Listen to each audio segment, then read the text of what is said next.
여러분 안녕하세요.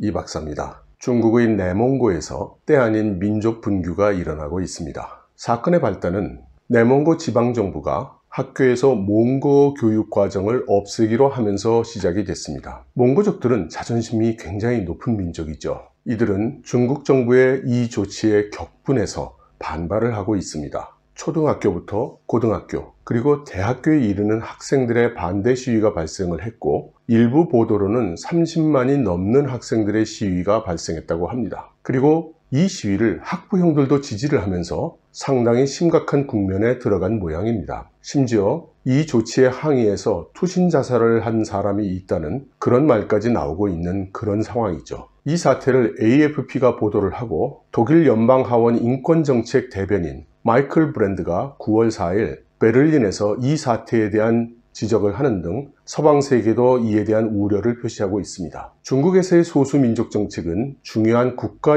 구심력 유지 수단이라고 할 수 있습니다. 그리고 사실 몽고족은 소수민족이 아니죠. 중국 정부의 정의에 의하면 중화 4대 민족, 바로 한, 만, 몽, 회, 한족, 만주족, 몽고족, 회족, 이 네 민족이 가장 인구가 많은 다수민족으로 정의를 하고 있으니까요. 그러므로 몽고족의 경우는 소수민족이 아니라 다수민족, 주류민족으로서 당연히 그들의 문화와 전통과 언어를 주장할 수 있는 것이죠. 여기 이렇게 그림을 보시면 몽고 교육철폐에 항의하는 연판장이 돌고 있는 것을 볼 수 있습니다. 할머니들까지 다 나서서 서명 날인을 하고 있고요.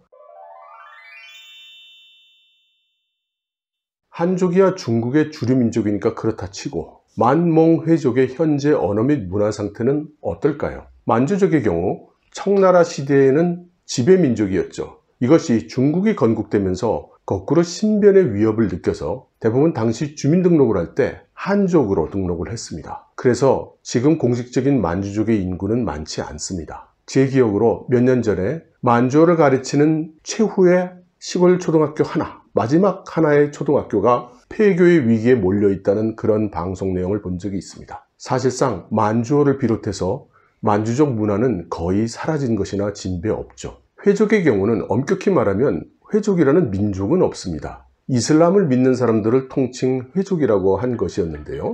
인종적으로는 대부분 소아시아 지역, 칭하이, 깐수 지역에 그 기원을 두고 있기 때문에 혈통이 대부분 소아시아계인 점이 다른 점이죠. 이 사람들은 이슬람어를 표준으로 사용하는데 중국 정부 입장에서 이슬람어를 없앨 방법은 사실 없을 것 같습니다. 중국의 서쪽에 거대한 이슬람권, 아랍권 국가들이 있으니까 말이죠. 그리고 이슬람이란 종교도 배척하기가 어렵죠. 지금도 충분히 위협이 되고 있는 이슬람 세력을 섣불리 건드리기는 어렵겠죠. 그렇다면 만일 만몽회족 중에서 민족을 문제로 해서 중국 정부가 그래도 손을 쓰기가 쉬운 민족은 몽고족인 것 같습니다. 그리고 그것이 이번 사태를 초래한 것이 아닌가 하는 생각이 좀 들죠. 의문은 왜 갑자기 중국 정부가 이런 평지풍파를 일으키느냐 하는 것입니다. 물론 저야 그 속을 알 도리가 없습니다. 단지 추측컨대 내몽고 지방정부가 갑자기 자체적으로 이런 정책을 시행했다고 보기는 좀 어렵지 않을까 싶습니다. 내몽고 지방정부 안에도 많은 몽고족들이 일을 하고 있을 것이니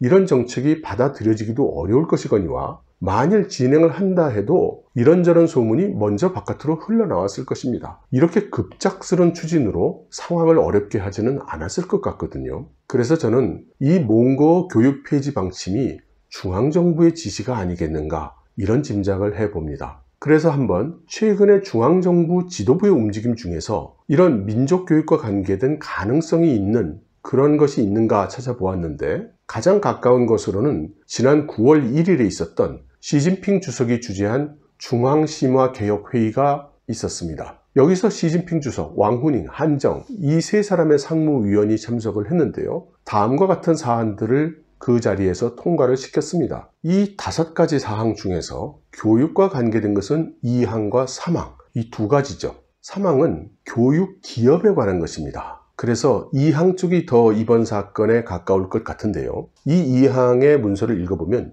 요지가 서삼각을 중심으로 하는 중국의 중서부 발전을 위해서는 교육체계, 특히 대학체계를 개조해야 된다, 이런 내용입니다. 중국이 앞으로 경제를 발전시키기 위해서는 서부를 발전시켜야 되는데 이 서부의 발전을 위해서는 서부 지역에 있는 대학들을 개혁해서 우수한 인재들을 공급할 수 있어야 한다는 것이 주 내용입니다. 이 내용이 몽고 교육 문제와 관계가 있을까요? 저는 그 인과관계를 연결시키기가 좀 어려웠습니다. 그리고 이번 몽고 교육 관련된 전제적이고 권위주의적인 추진을 볼 때 중앙정부 내에서도 강경파들이 주도한 것이 아닌가 이렇게 짐작을 하죠. 아닌 밤중에 홍두깨식으로 갑자기 이런 조치가 나온 것은 지도부 내에서도 권위주의적이고 문화적인 이해가 그렇게 높지는 않으면서 조금은 충동적인 그런 사람들이 주도했을 가능성이 높지 않을까요? 물론 이 추론은 모두 저 개인의 추측에 불과하고 어떤 특정한 근거가 있는 것이 아닙니다. 그렇지만 제 생각으로는 이 조치는 분명히 민족에 대한 어떤 정책이 가동된 것으로 보아야 한다고 봅니다. 그리고 최근에 몽고적인 민족 이슈 관련해서 특별히 사회적인 문제를 일으킨 사건은 없는 것 같습니다. 그래서 이번 조치가 몽고족이 지금 당장 문제가 되고 있어서 행한 조치라기보다는 앞으로 문제가 될 수 있는 어떤 가능성에 대비한 조치가 아닌가 하는 것이 저의 추정입니다. 마치 한국의 영향력을 줄이기 위해서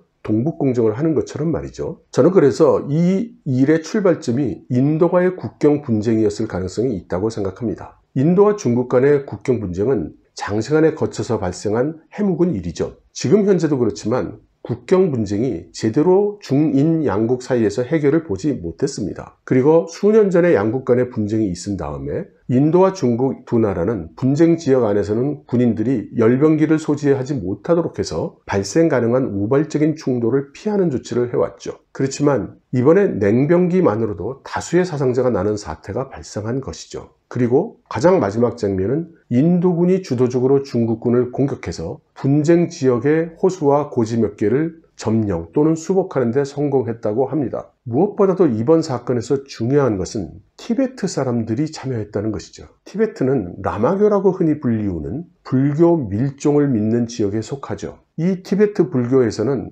5대 교파 중에 황교의 법왕인 달라이 라마가 가장 유명하고 중국을 탈출해서 인도의 망명 정부를 수립해 있는 상황이기도 하죠. 상황으로 봐서는 충분히 티베트 사람들이 반중 무력 투쟁을 할 만도 하지만 달라이 라마는 그러한 폭력을 사용한 저항을 금하고 있습니다. 그 대신 달라이 라마의 서방 세계에서 영향력은 매우 커졌죠. 그렇다고 해도 티베트 사람들의 대부분을 차지하는 장족들 중에는 중국에 적극적으로 저항하는 사람들도 있습니다. 그리고 일부 보도는 이번 인도군의 작전에 이 장족들이 참여했다는 것이죠. 그리고 그 증거로 티베트 망명 정부가 국기로 사용하고 있는 설산사자기가 나타난 것을 들고 있습니다. 티베트는 광활한 면적이지만 인구는 300만도 채 되지 않습니다. 그래서 중국의 전체 인구에 비해서는 정말 적은 인구라고 할 수 있죠. 그렇지만 달라이 라마가 이끌고 있는 티베트 불교의 영향력은 무척 큽니다. 지역적으로 칭하이성, 깐수성 일대의 소수민족들은 기본적으로 모두 티베트 불교를 믿고 있습니다. 그리고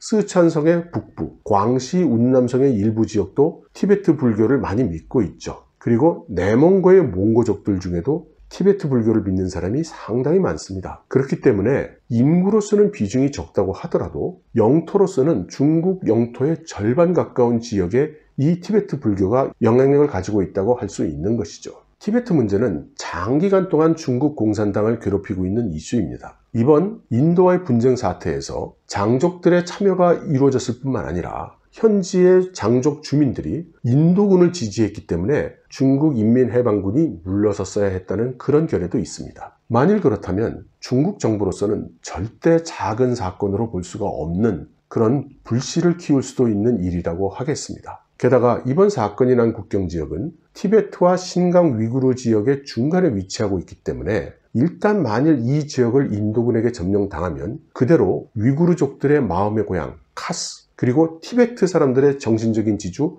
라사의 포달랍궁 여기까지 모두 고원지대이며 허허벌판이어서 만일 지역 주민들이 저항을 한다면 중국 인민해방군으로서는 사실상 방어가 불가능하다고 할 수 있습니다. 지난 수년간 신강 위구르 지역에 여러 번 인종 문제가 있었던 것들을 여러분들 모두 다 아실 겁니다. 그리고 신강 위구르 사람들의 분노 그리고 그들에 대한 억압도 어떤 한계 영역에 다다르고 있다는 것도 듣고 계실 것입니다. 그러니 중국 공산당의 이번 상황에 대한 위기감이 상당히 있었을 것으로 생각이 되죠. 그렇지만 남중국해에서 혹시라도 있을 수 있는 미국과의 무력 분쟁, 이와 동시에 육지 쪽에서 인도와 무력 충돌이 일어난다면 영토의 절반에 가까운 지역에서 주민들을 상대로 하는 저항까지 생각해야 되는 그런 심각한 상태가 일어날 수 있는 것이죠. 물론 아직은 그렇게까지 악화되지 않았습니다. 그리고 아직은 시간이 조금 더 있죠. 하지만 제가 만일 이 일을 해결해야 되는 중국 공산당의 책임자라면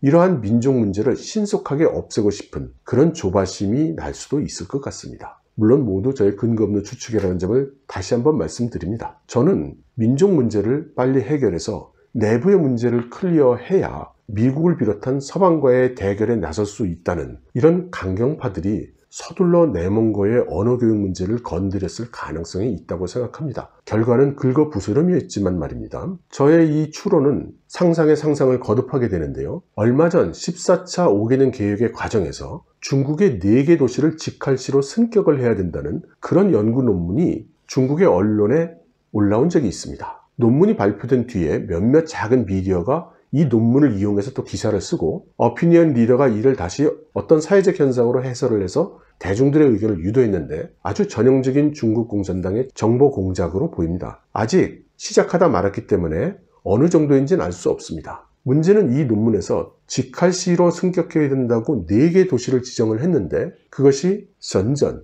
칭다오, 다롄 그리고 카스라는 것입니다. 이 논문이 왜 뜬금없이 신강 위구르에 있는 작은 도시 카스를 직할시 승격 대상으로 지명을 했는가? 이것은 상당히 의아한 일이었습니다. 이 카스라는 도시는 역사적으로 볼 때 특히 위구르 사람들에게 큰 의미가 있는 곳입니다. 저는 그래서 현재 신강 위구르 지역의 성서기인 전첸고를 배려한 조치일 가능성이 있다고 생각을 했습니다. 전반적으로 직할시를 4개나 만든다는 것은 이에 따라 중국 정부 안에 공무원들이 높은 자리가 엄청나게 많이 생긴다는 것을 의미하는데 아마 시진핑 주석이 미중 패권 전쟁 등으로 인해서 팽배해 있는 내부 불만을 해소하기 위해서 대규모 승진 인사를 해야 할 필요가 있고 이를 위해서 여러 개 도시의 직할시 승격을 고려하는 것이 아닌가 이런 생각을 하는 것이죠. 그리고 천첸고의 경우 이 사람이 신장 위구르 지역을 다루는 강경한 방법이 시진핑 주석의 눈에 들어서 상무위원으로 영입을 하려고 했지만 실패한 바가 있죠. 천첸고 입장에서는 상무위원으로 승진을 해서 보상을 받은 게 아니라 결과적으로 거꾸로 미국의 신장 위구르 인권법에 의해서 제재 대상이 되는 그런 불이익을 받은 상태입니다. 그러니 시진핑 주석으로서는 자신을 믿고 충성을 한 사람이 오히려 불이익을 받는다는 이런 상황을 그대로 내버려 둘 수는 없지 않았을까 이런 추측을 해보는 것이죠. 그런데 현재 진행되고 있는 여러 상황들을 보니 그런 요인도 배제할 수 없겠지만 무력 충돌이라는 상황 그리고 어쩌면 있을 수 있는 전면적인 전쟁 이런 상황을 고려한다면 이 카사라는 도시의 전략적 가치가 매우 크다는 것을 알 수 있습니다. 티베트 지역의 경우 현재 인도와의 분쟁 지역 판공후에서 라사까지는 1200km나 되는 장거리입니다. 그래서 여지가 좀 있는 것이죠. 카사의 경우는 이 판공후로부터 400km 정도의 거리에 불과합니다. 우리나라 감각으로는 상당히 거리가 있다고 생각하겠지만 중국적 감각 그리고 여기는 황량한 벌판이기 때문에 현실적으로 굉장히 가까운 거리입니다. 그리고 이 400km 거리에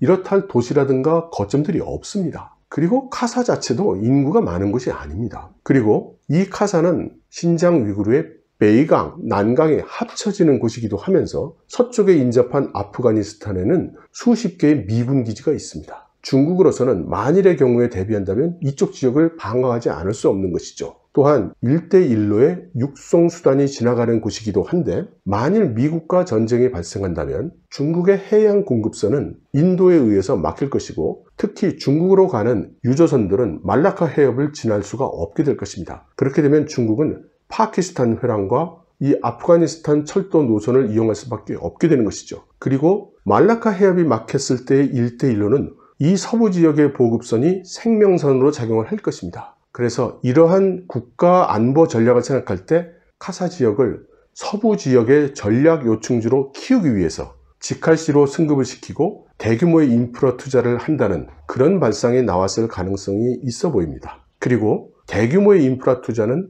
많은 이해관계가 엮인다는 뜻이기도 하고 그것을 천첸고 같은 사람에게 기회를 줄 수 있겠죠. 이 신강 위구르 지역에는 중국이 성립할 당시 국민당에 속한 군벌 세력이 끝까지 저항을 한 그런 곳입니다. 당시 중국 공산당은 이들과 장기간 대치해서 장개석군을 추적하지 못하는 일을 막기 위해서 협상을 했죠. 그들에게 자치권을 주고 거기서 살아라. 그 대신 중국이라는 나라 안에 있다는 것을 인정해라. 이런 식으로 절충을 한 것이죠. 그래서 신강 위구르 지역의 상당한 면적을 이 군대에게 할양을 해주고 자치권을 행사해서 너희가 거기서 알아서 잘 먹고 잘 살아라 이렇게 했습니다. 이것이 바로 신강 건설 병단이라고 하는 것입니다. 시간이 흐르면서 이 병단은 점점 중국 중앙정부의 예산과 지원에 종속되게 되었고 이제는 완전한 중국 체제의 하나가 되었죠. 그리고 신강 위구르 지역의 불안정은 이 병단이 계속 존속하게 하는 원인이 되었습니다. 이래저래 이 신강 위구르 지역은 평화가 일찍 찾아오기는 어려워 보입니다. 전반적인 중국의 서부 전선에 이상이 있으니까 말입니다. 여러분 들어주셔서 감사합니다.